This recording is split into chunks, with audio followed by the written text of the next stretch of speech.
की ही जी गर्दी झालेली आहे, आज गर्दी बघितली ना किती झालेली आहे, तर हे गर्दीचं रूपांतर मतात झालं पाहिजे. प्रस्थापित ट्रॅव्हल्स लावतात, बिर्याणी, दारू, पाणी, हॉटेल बुक करतात, तरी सुद्धा कधी शिवाजी पार्क फुल भरत नाही. आणि एकमेव माणूस आहे पुऱ्या भारतामध्ये का शिवाजी पार्क पूर्ण भरवणारा, ते म्हणजे फक्त आणि फक्त आदरणीय बाळासाहेब आंबेडकर. आणि टोकाचं भांडण करावं लागलं तरी आम्ही ते टोकाचं भांडण त्या ठिकाणी करतो. जय भारत. जागृती न्यूजमध्ये आपल्या सर्वांचं स्वागत आहे. दर्शक हो, आम्ही आता मुंबई येथील शिवाजी पार्क या ठिकाणी आहोत. ॲडव्होकेट बाळासाहेब आंबेडकरांची सभा संपलेली आहे.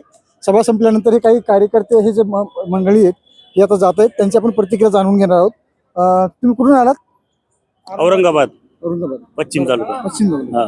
बरं, हे सभा ऐकल्यानंतर काय सांगाल तुम्ही? शिवाजी पार्क भरवणारे, हाऊसफुल करणारे पूर्ण भारतामध्ये एकमेव नेता आणि एकमेव पक्ष फक्त वंचित बहुजन आघाडी आहे.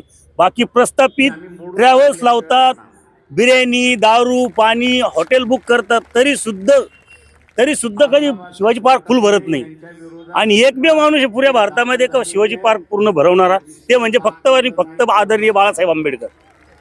आणि बाळासाहेब आंबेडकरांनी जे सांगितलं ते प्रत्येक कार्यकर्त्याला आव्हान आहे माझं पण, का त्यांनी हा मेसेज नाही काही तर प्रत्येक 100 माणसांपर्यंत त्यांचं जे भाषण इथं केलेलं आहे ते पोहोचलं पाहिजे. बाळासाहेबांनी आपल्याला संदेश दिलाय की इथून गाठ बांधून जायचं आणि जोपर्यंत सत्ता आपण काबीज करत नाही तोपर्यंत आपण पुढे जाऊ शकत नाही. तर सत्तेमध्ये जाणं पहिलं प्रथम लक्ष आपलं असलंच पाहिजे. आणि जेव्हा आपण सत्ता घेऊ तेव्हा आपण आपले कायदे, जसे शिक्षण बंदी आणली, रिझर्वेशनवर बंदी आणली, हे जेव्हा आपण सत्तेमध्ये जाऊ तेव्हा त्याला प्रस्थापित करू शकतो. हा संदेश जो बाळासाहेबांचा आहे तो प्रत्येक घरामध्ये, म्हणजे फक्त आपल्या वंचितचेच कार्यकर्ते नाही तर दुसऱ्या कार्यकर्त्यांना सुद्धा कसा पटवून देता येईल हे आपण त्याच्यावर सर्व मत केलं पाहिजे. आणि त्यांना आपल्याकडे कसं वळवता येईल हे आपण त्यांना प्रत्येकाला समजून सांगितलं पाहिजे. बाळासाहेबांनी एक सर्व समाजाला एक महत्त्वाचा आणि सल्ला दिलाय की बाबा आपण जेवढ्या भारी संख्येने इथं जमा झालोय, या संख्येतून मतदान पेटीत आपल्याला ही आपली एकी दाखवावं लागेल.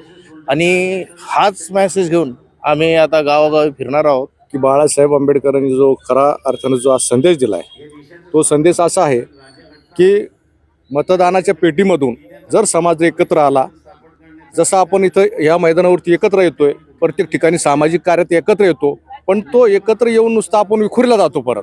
पण तो खऱ्या अर्थानं जर आपण मतदानाच्या पेटीत एकत्र आलो तर आपल्या समाजाला, भावी पिढीला आपण न्याय देऊ शकतो, असं बाळासाहेबांचं स्पष्टीकरण साफ आहे. बाळासाहेबांनी आपला एक संदेश दिलेला आहे की ही जी गर्दी झालेली आहे, आज गर्दी बघितली ना किती झालेली आहे, तर हे गर्दीचं रूपांतर मतात झालं पाहिजे आणि आपले जास्तीत जास्त पदाधिकारी निवडून आले पाहिजेत, सत्तेत आले पाहिजेत, एवढं सांगू शकते. जय भीम. निवडणुकीपूर्वीचं जे वादळ येणार आहे, ह्या वादळाची सुरुवात आपण ती कशी थांबवायची, तर ही मताद्वारे थांबवायची आहे. कारण ज्याच्या हातामध्ये मताची सत्ता तोच राजा होतो असं बाळासाहेबांनी आता सांगितलं. मग आपण जर उमेदवाराला मतदान केलं, तो जर निवडून आला, तो नाही का राजा होऊ शकत आपला, असं त्यांनी सांगितलं. म्हणून आमच्या सर्वांच्या म्हणजे वंचित बहुजन आघाडीतर्फे आणि माझ्या कुटुंबाच्या वतीने माझ्यातून जेवढे प्रयत्न होईल तेवढे लोकांपर्यंत घरोघरी जाऊन मी या मताचा कसा वापर करायचा आणि कोणाला द्यायचं, कोणता उमेदवार ठरवायचा हे आपण स्वतः ठरवलं पाहिजे आणि त्याच उमेदवाराला आपण मतदान केलं पाहिजे. आता बाळासाहेब आपल्याला एवढंच सांगतात आहे का तुमचं जे वोटिंग आहे ना, तुम्हाला एक बाबासाहेबांनी मतदानाचा हक्क दिलाय, तो हक्क तुम्ही कुठेतरी चांगल्या ठिकाणी आणि चांगल्या माणसासाठी तो यूज करा, तेव्हाच तुमचं काहीतरी तुमच्या आयुष्यात त्याचं काहीतरी फळ भेटेल. आणि त्याचं एकच पर्याय आहे, तेव्हा फक्त आणि फक्त वंचित बहुजन आघाडी, त्याच्या व्यतिरिक्त दुसरा कोणताही पक्ष नाही. आपल्या देशाची जी लोकशाही आहे, आपले जे मूल तत्व आहे, जसं समता, स्वातंत्र्य आणि बंधुत्व, न्याय, या सगळ्या गोष्टीवर पूर्णपणे घाला घातलेला आहे. आणि आपलं संविधान आहे ते बदलवण्याचा विचार करत आहेत लोक. मनुवाद पुढे डोकं वर करते, लोकशाही आपली निघून आता हुकुमशाहीकडे चाललेली आहे.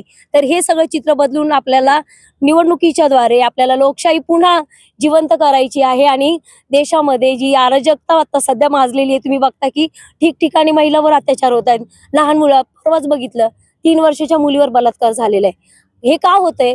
कारण की इथलं जे शासन आहे, जे इथलं सरकार आहे, ती त्यावर ठामपणे शिक्षा देत नाही. आणि त्यामुळे काय होतंय, गुन्हेगार लोक ज्यांचं खूप जास्त हिंमत काढली, बाळासाहेबांनी सांगितलं तुम्ही निवडणुकीद्वारे अशा लोकांना निवडून द्या जे प्रामाणिक आहे, शिकलेले आहेत, गुंड लोक, तडीपार लोकांना मतदान देऊ नका. वंचित आघाडीला द्या ना तुम्ही. जे वंचित आघाडीमध्ये असे लोकांना ते उभे करतात ज्यांचं चांगलं चारित्र्य चांगलं आहे, चारित्र्य संपन्न आहेत, शिक्षण आहे, अशा लोकांना मतदान करा. जे लोक आता तुम्ही बघितले सध्याचे जे तडीपार आहेत ते देशाचे गृहमंत्री आहेत. मग अशाच ठिकाणी हेच चालत राहील. त्यासाठी तुम्ही चांगल्या शिकलेल्या सुशिक्षित लोकांना मतदान करा आणि त्यांना जिंकून आणा, तरच देशाचं लोकशाही टिकून राहील आणि हे संविधान टिकून राहील असं मला वाटतं.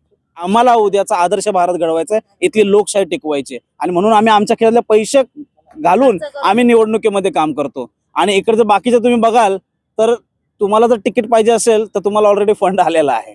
बाकीच्या निवडणुकांमध्ये बघाल तर मला असं वाटतं की बाळासाहेबांचा एकमेव जो हेतू आहे की भारताला महासत्ता बनवायचं कसं आणि भारतातली जी लोकशाही आहे ती कशी टिकून ठेवायची, आपले सगळे अधिकार जे स्वातंत्र्य, समता, बंधुता आहे ते अधिकार कसे टिकून ठेवायचे. आणि त्यासाठी बाबासाहेबांनी सांगितलेलं जे वक्तव्य आहे की जा आणि आपल्या भिंतीवर लिहून ठेवा की मला या देशाची शासनकर्ते जमात व्हायचं आहे. आणि ती शासनकर्ते जमातीसाठी ती शासनकर्ते जमात होऊन मला असं वाटतं की आपण सगळ्यांनी वंचित बहुजन आघाडीला निवडून देऊन ही शासनकर्ते जमात आपण काय आहे हे भिंतीवरचं आपण सत्यात उतरवलं पाहिजे. हा संदेश बाळासाहेबांचा आम्ही घेऊन चालणार आहोत आणि हे नक्कीच पूर्ण करू. धन्यवाद. आपला चहा सांची चहा. संपर्क 9130061066 9923191916.